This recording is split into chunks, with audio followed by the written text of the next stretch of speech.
What if I told you one man was kidnapped by pirates, conquered an entire region of Europe, started a civil war, and became so powerful that his own friends murdered him?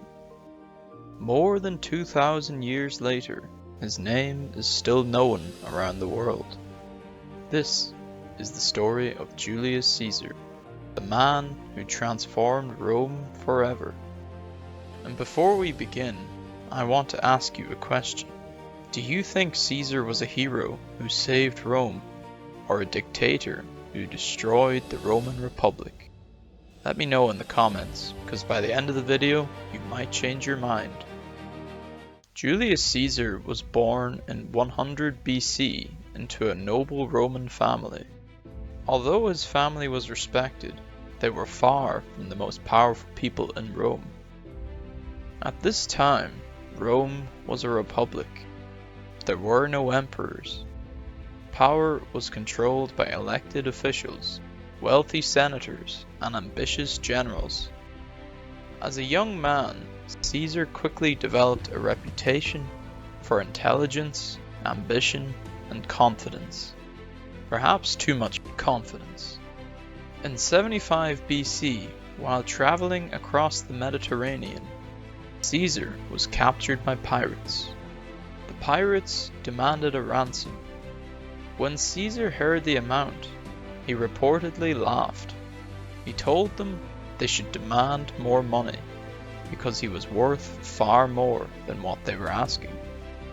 While waiting for his ransom to arrive, Caesar behaved as if he were their commander rather than their prisoner. He joked that once he was released, he would hunt them down and execute them. The pirates thought he was joking. He wasn't. And after his release, Caesar raised a fleet, captured the pirates, and carried out his threat. Even at a young age, Caesar showed the determination that would define his life.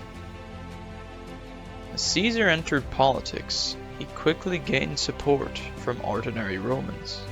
He was charismatic, an excellent speaker, and he understood how to win public support. But politics alone was not enough. In Rome, military success was often the key to power. In 58 BC, Caesar was given command in Gaul, which covers much of modern-day France and parts of Belgium.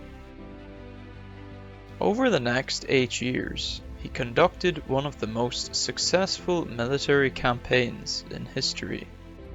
His army defeated tribe after tribe. Entire regions were brought under Roman control. By the end of the campaign, millions of people had come under Roman rule. Caesar had become one of the most famous and powerful men in the Roman world. But his growing power terrified many senators back in Rome. They feared he would become too powerful to control, and they were right to worry. In 49 BC, the Senate ordered Caesar to give up his army. If he obeyed, he would lose his power and possibly face prosecution by his political enemies. If he refused, he would become an enemy of the state. Standing before a small river called the Rubicon, Caesar made a decision that would change history. He crossed it with his army. Civil war erupted immediately. As Caesar marched on Rome, many of his enemies fled. One by one, he defeated rival forces.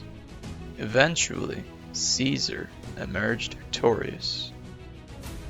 The Roman Republic had survived many crises, but this one would prove fatal.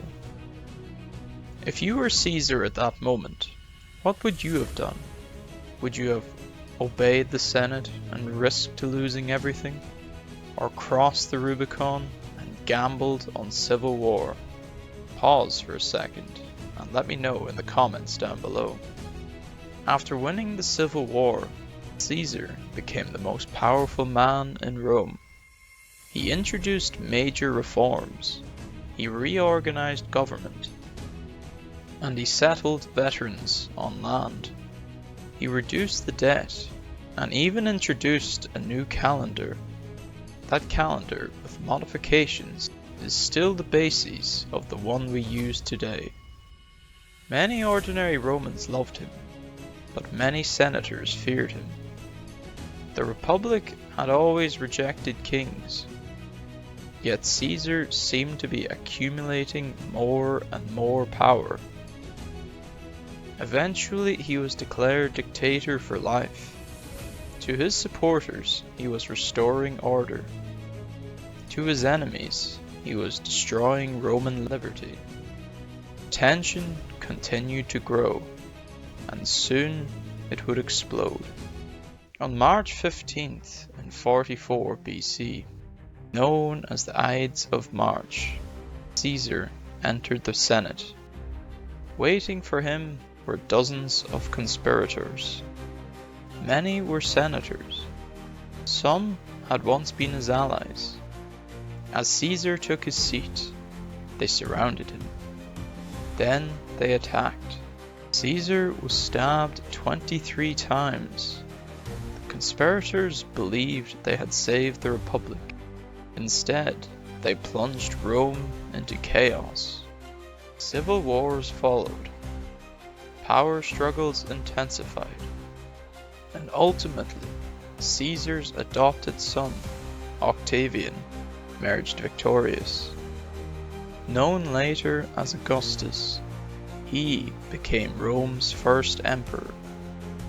Ironically, the men who killed Caesar to save the Republic ended up creating the Roman Empire. Julius Caesar was one of Rome's most extraordinary figures, and at history at large. He was a brilliant general, a skilled politician, and a man whose ambition reshaped the ancient world. Some view him as a hero, others see him as the man who destroyed the Roman Republic. But one thing is certain, without Julius Caesar, history would look very different indeed. If you enjoyed this video, make sure to like, leave a comment, and subscribe to the channel, as it really helps out. And before you go, again, answer this question. Was Julius Caesar a hero who saved Rome, or a dictator who ended the Roman Republic? Thanks very much for watching, and I'll see you in the next video.